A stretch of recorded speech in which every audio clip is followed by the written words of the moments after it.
Hey,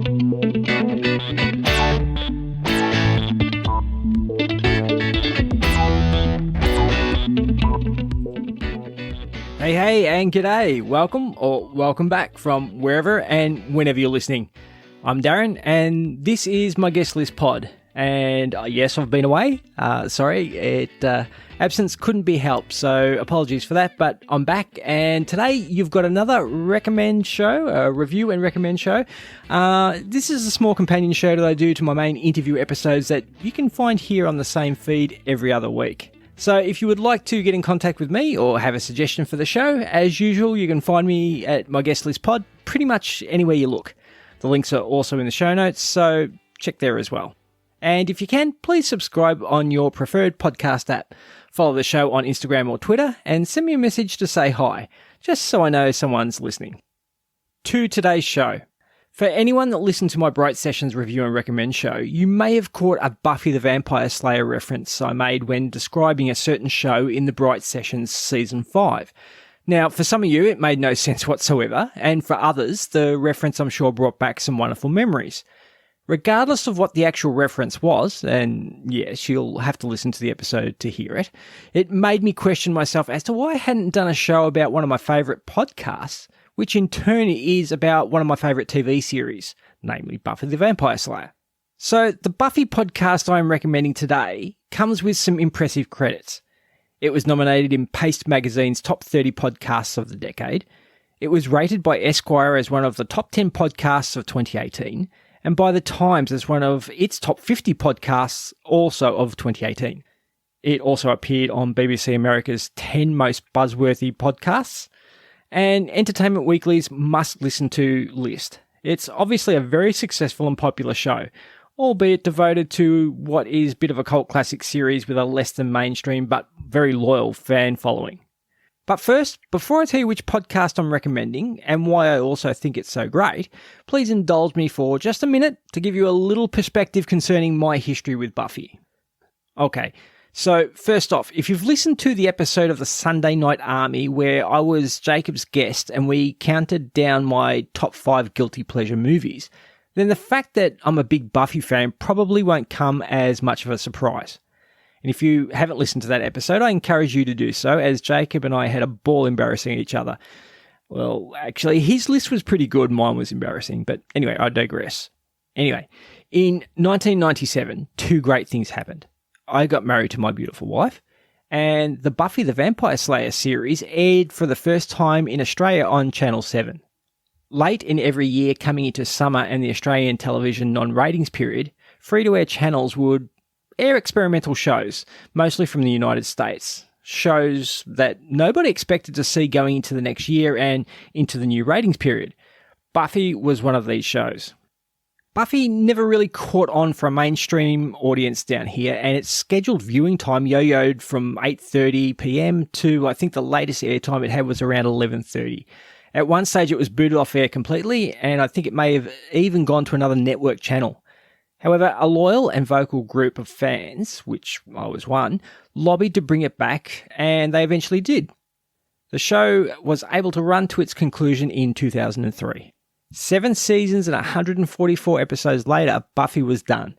But thankfully, Angel, a spin-off series, had already stepped in to help wipe away the tears of Buffy's absence. Thus, it was a few years back now when I was talking to my 3 boys about Buffy, both the series and the original movie, that I wondered if there was any podcast devoted to the series. I should have known better. There are quite a few, and even more appearing even now. However, I was instantly drawn to one podcast in particular, and that show is the subject of today's recommendation, namely Buffering the Vampire Slayer. Buffering the Vampire Slayer is a podcast that began on the 2nd of September 2016 and is devoted to analysing Buffy one episode at a time. This format is very much like other podcasts that are devoted to the show, but this show for me has some very distinct features that help it stand out from the pack and aspects that made me love it straight away. Jenny Owen Youngs and Kristen Russo are the hosts of the show and are true Buffy disciples. Now, I don't know if it was that Kristen was a latecomer but a complete Buffy convert and that she adores Cordelia, or that Jenny's passion for the show was so palpable and her musical talent so remarkable, but I was instantly hooked. Here is a clip from their very first episode.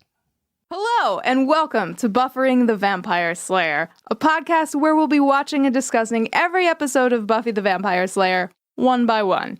I'm Jenny Owen Youngs. And I'm Kristen Russo. And this week, on our very first episode, we'll be talking about Season 1, Episode 1, Welcome to the Hellmouth. Stay tuned at the end of this podcast every week for an original song written by me, recapping the Buffy episode we're discussing. But for right now, let's get it started. Woo!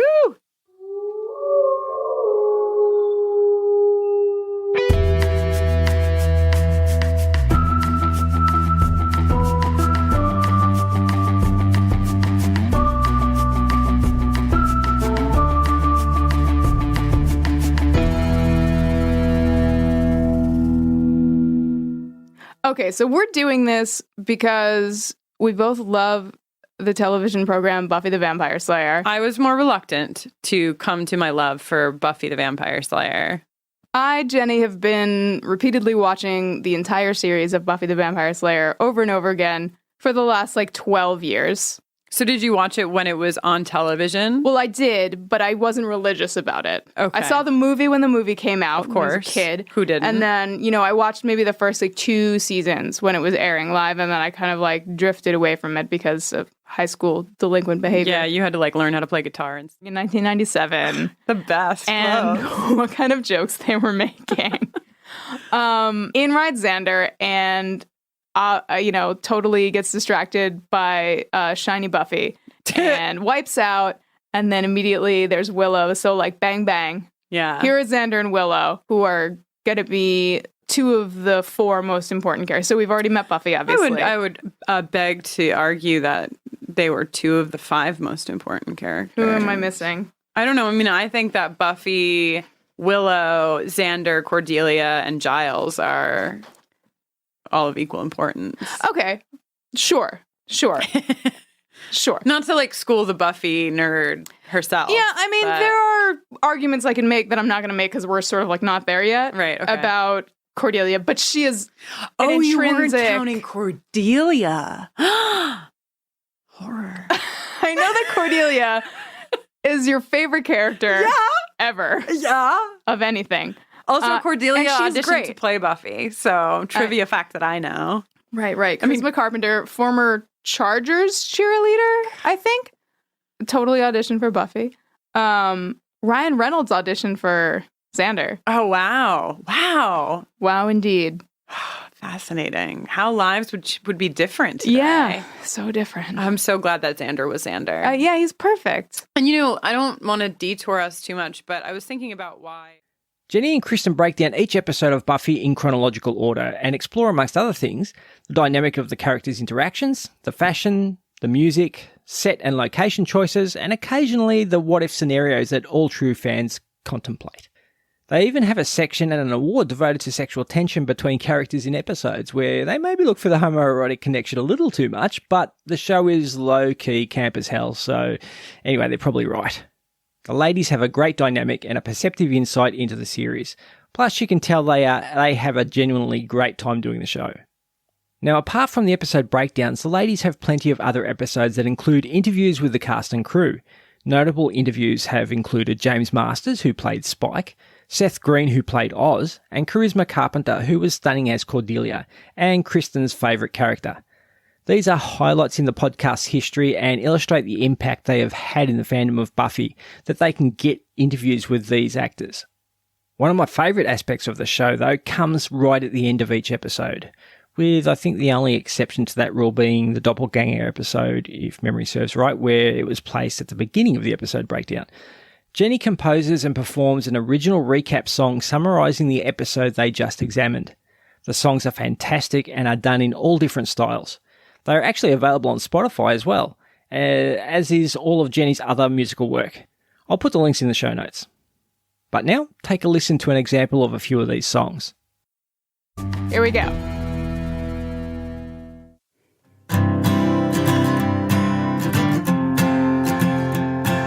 So hey, about that harvest, well, it seems to be quite nigh, but first the master has to finish gouging out this minion's eye. Turns out Willow sure can hack, and Xander likes to tag along. Giles takes off his glasses and then he puts them right back on. Whoa, oh, oh, oh, welcome to the Hellmouth. It's harvest time. Welcome to the Hellmouth. I can jump really high. Welcome to the Hellmouth. One girl in all the whatever. Jesse's super dead. The vampires made him one of them. And is it possible that angels never even had one friend? Anyway, Luke hit the bronze to feed, and things were looking bad. Till I decapitated someone with a symbol, which was red. Whoa, oh, oh, oh, welcome to the Hellmouth. It's harvest time. Welcome to the Hellmouth. Cordelia died. Welcome to the Hellmouth. Thank God she made it. And so did everybody else. Wow. You have to say it. I know. Okay. Wow, this has been so special. Until next time. Ooh. We howled. Nice. And then I want the theme song to start.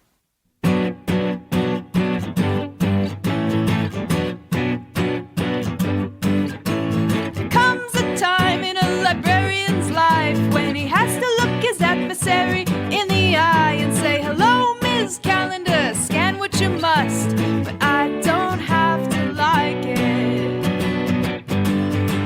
There comes a time in a Willow's life when she meets some mysterious boy online, but something doesn't add up, so fetch my disguise. What's this that I'm detecting? There's a demon on the internet. There's a demon on the internet. He's ones and zeros, just like you'd expect. There's a demon on the internet. There's a demon on the internet.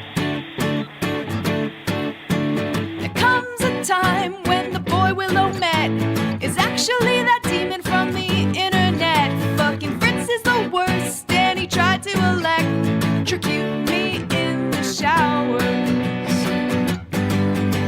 There comes a time when a librarian learns that techno-pagan is the actual term, and Malcolm is Moloch, and Moloch got fried, and oh hey bye. If that's not where it dangles, then where does it dangle? There's a demon, now the demon's off the internet. There's a demon, now the demon's off the internet. Computers don't smell, but he's fried to shit. There's a demon, now the demon's off the internet. Yeah, the demon's off the internet.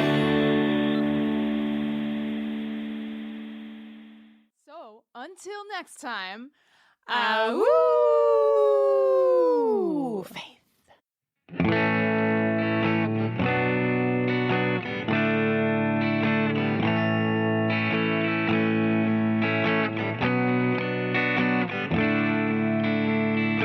Back to school and Matt Snyder's still gunning for me. Yeah, I'm here, but I can't say I'm here totally. 'Cause I feel like the whole world is trapped behind glass. I keep trying to get through, but I get nowhere fast. And outside the bronze, someone's doppelganging me. Why is she slaying my vamps and calling me B?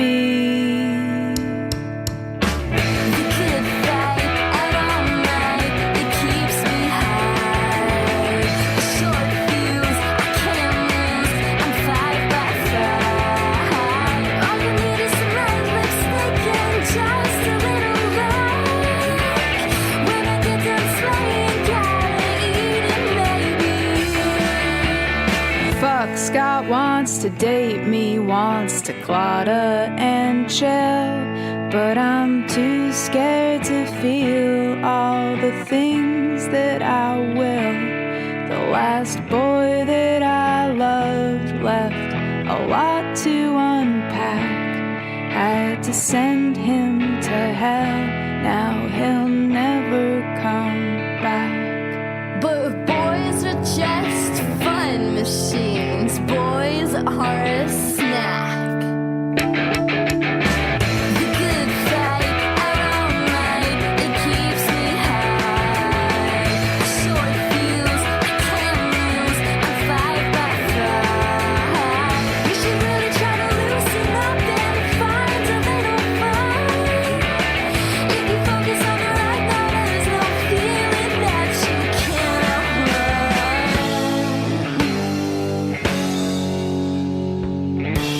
I know a thing or two about private pain. The look I see in your eyes is just the same as mine, as mine.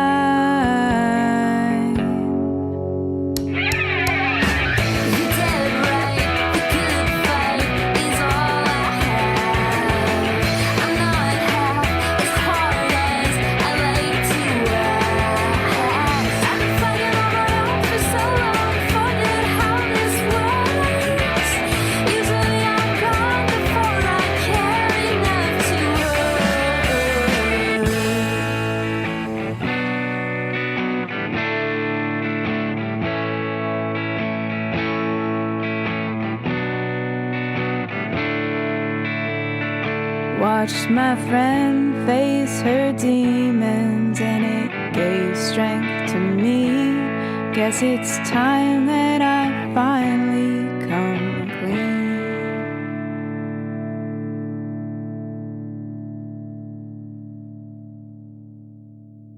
The Buffering website is a trove of info on the show and all things that the girls are up to, including their live events like Buffy Prom. All the merch for the show can obviously be found there as well, and there is a Patreon for you to join to get extra content. So, before my hiatus, the ladies had just wrapped up the series finale for Season 6, and I can't wait to hear their take on Season 7, Buffy's final season. It should be pretty good.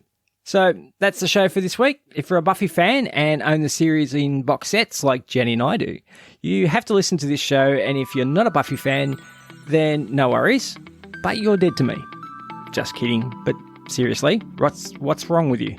Anyway, don't forget to subscribe for more reviews or interview shows or both styles of show, whatever you like.